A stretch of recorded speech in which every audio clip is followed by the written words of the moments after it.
Hey everyone, Swell here. Just down on the course today, doing some training, and which this to for for me this is as many days as I can get in. I try to get in, but this is something that most preppers don't really talk about that much. They're all about their 3 years worth of rations. They're all about their 60,000 rounds worth of ammunition. I'm kind of exaggerating here a little bit, but not so many actually talk about what they're doing to train, or training just in general.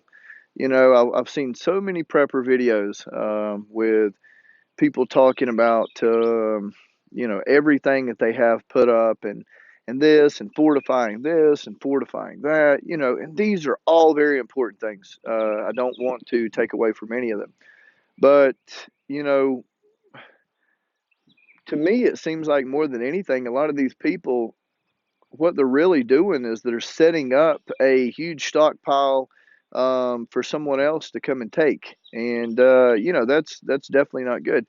So if your training is not up to par, and you're not spending proper time, staying physically fit, eating healthy foods, putting time in on the course, keeping your cardiovascular conditioning up, just everything that you should be doing, to keep. I would really think of it as the foundation strong, because you are the foundation of the house that you're going to build or that you have already built. And unfortunately, being someone who, I do HVAC for a living, and being someone who's been into HVAC construction work, foundation is the most important part of any house.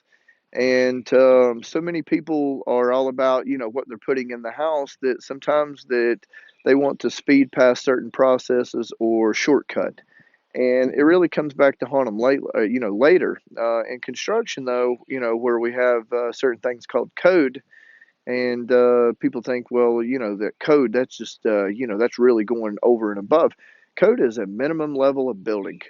Okay, and if code says that you have to have, your footers and everything for your foundation have to be a certain amount, certain depth, width, certain strength of concrete, they're not telling you the strongest it could be. They're telling you the bare minimum.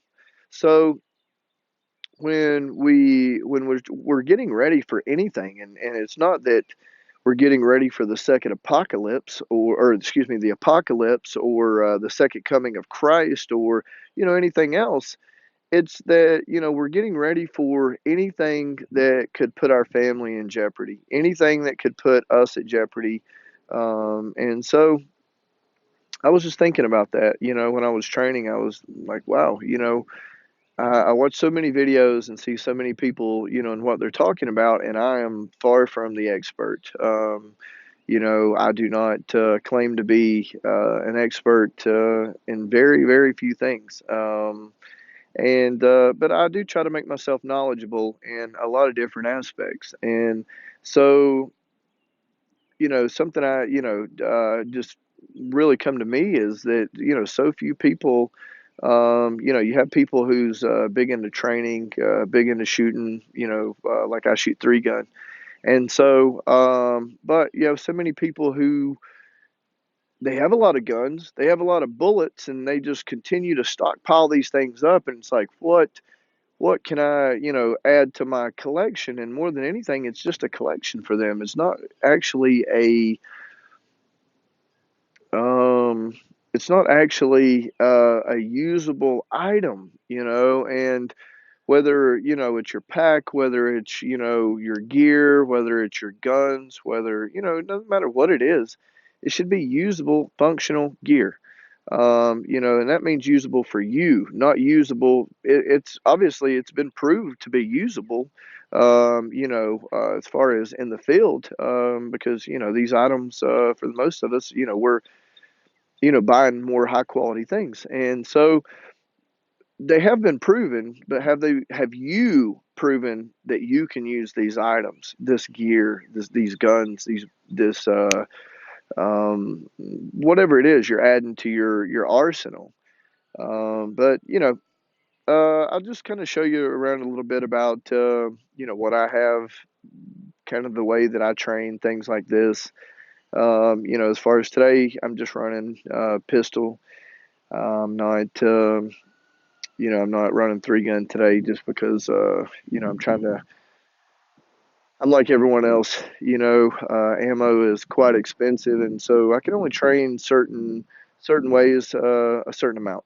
Now if I had a sponsor, I would love to be able to just cut loose and say, yeah, I went through 1,000 rounds today of shotgun shells. But my shoulder and my wallet just cannot take it. So anyway, I'll kind of spin it around, show you a little bit about what I have. Hold on, let me spin the camera. These are just a few setup targets that I run with. I normally try to train for the most part. I'll start over here and go from left to right, and then I'll kind of go over a little bit about my gear as well, that I shoot with. Here's the standard silhouettes. This is a standard body size. A couple gongs, plates over here, plate, square gong, bell. It goes by a bell. The lower is a gong. Should be, I believe that one's a 9 inch. I cut all these myself. Um, Another bell down here. This one, as you can tell, has seen some battlefield injuries.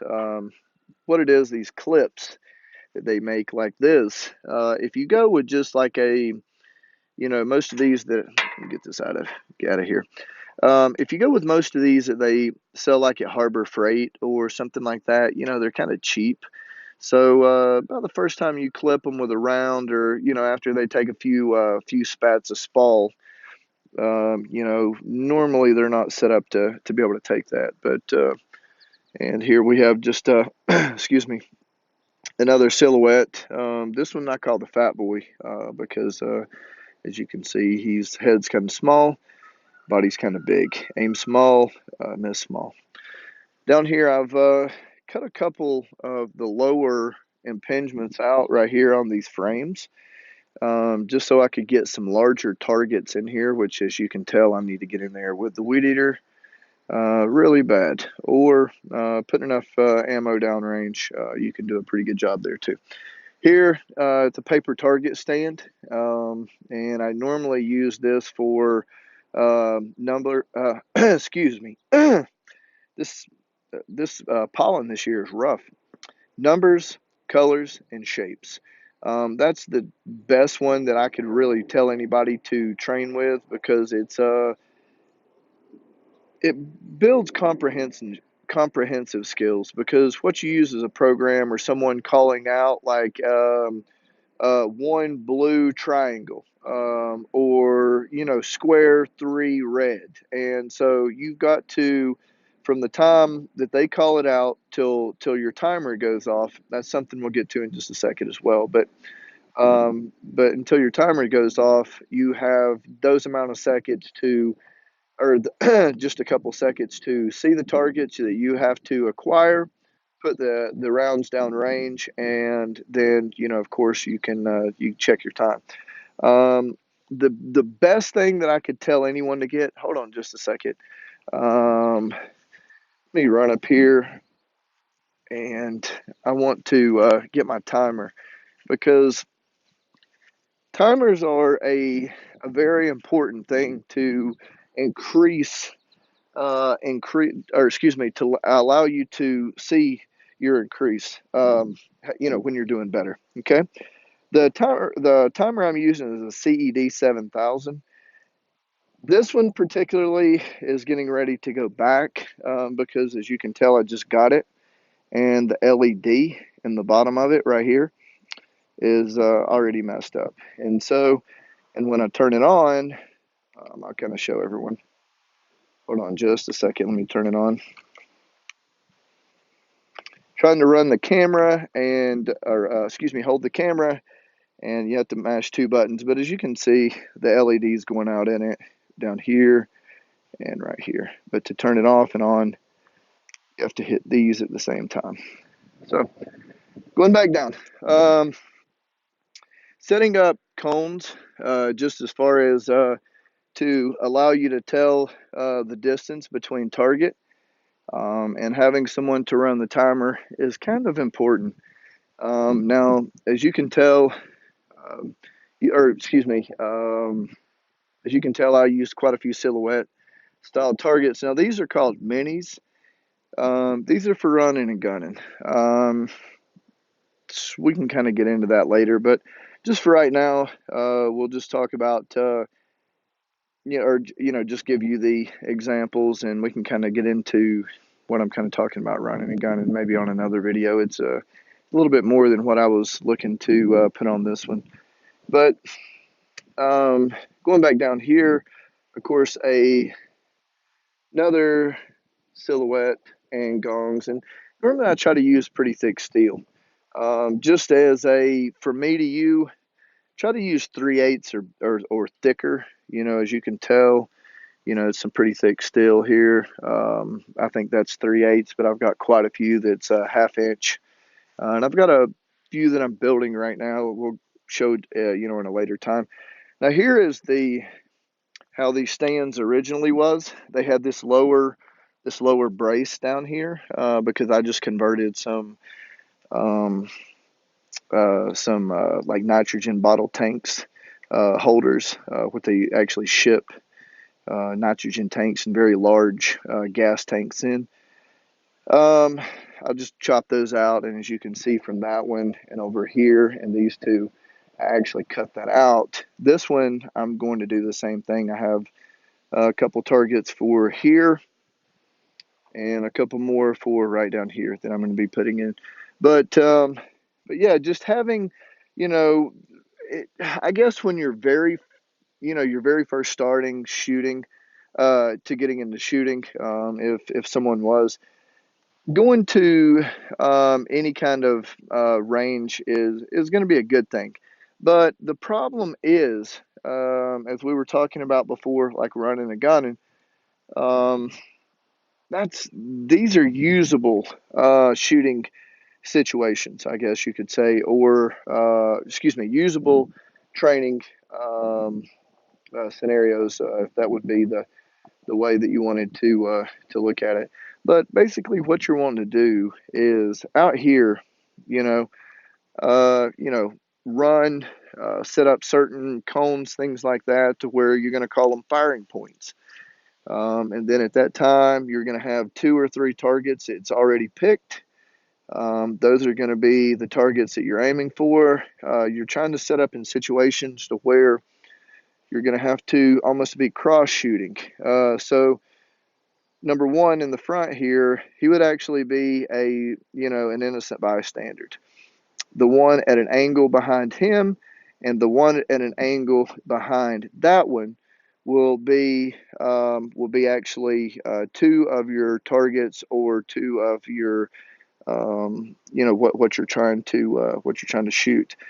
So it actually helps you to have situational awareness. As far as just it's a really great. I've went through several training courses, and and all of them really push shooting on the move. The worst thing you want to do is stop in any kind of shooting situation, because a target that is sitting still is a lot easier to hit than a target that's moving. But and so generally, um, I like to set up for either speed. And if I'm shooting for speed, I normally like to these first 2 targets here, or my numbers, shapes, and colors on my paper target board, which I do not have one of those up today. But let's see. No, that one's way past recognition, or I would show you what that one looked like. Maybe I'll post another video later and go over a couple things like that. But anyway, I just wanted to take a minute and go through it. And I'm going to switch the camera back around, and we'll go over a few things as far as on as far as on how my uh, war belt, battle belt, shooter's belt, whatever you want to call it, set up.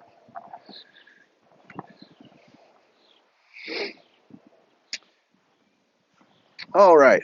Um, this is just the timer that I was talking about. I really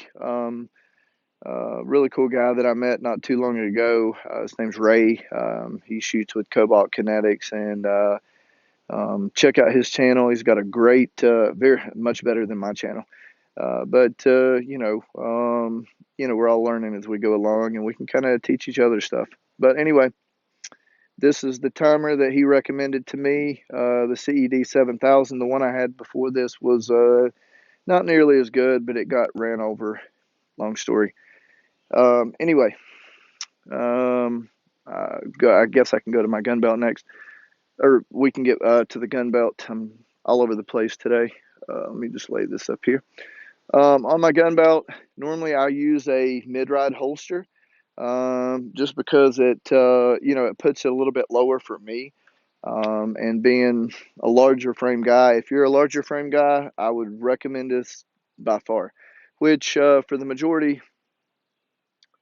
excuse me, for the majority of people, especially if you're planning on doing any kind of shooting for speed, things like that. Now, there are certain things, if I have time, I'm going to put on this. If not, normally I carry like an IWB with my Glock 19 but different gear for different situations.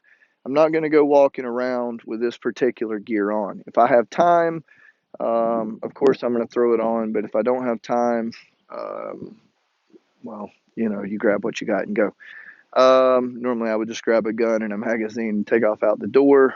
So that at least gives me one change up of magazines, and seeing everything I shoot's either a Glock 19 or a 19X. This one's particularly a 19X. And what I really like about this firearm is that because I have a very large hand, um, I have no idea what that says or anything else, but anyway, um, and the 19, excuse me, the 19X, it is a great firearm for someone who has a large hand, because it has a very large grip. It has a full size grip, the grip of a 17, the slide of a 19. And so, where this really will help you, especially if you're someone like me, I've really found an advantage of this.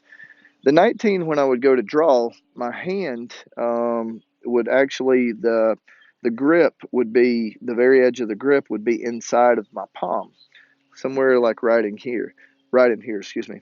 This one, it's like a perfect fit. It actually lines up, and normally you would like to see a gun, especially if you're use a gun for officers, tactical, militia, preppers, someone who's going to be using a gun, and this is going to be your main firearm, especially if you can carry it in whatever form or fashion. That this is by far the way that you would want to see it, because it fits in your hand. This way it is a true tool.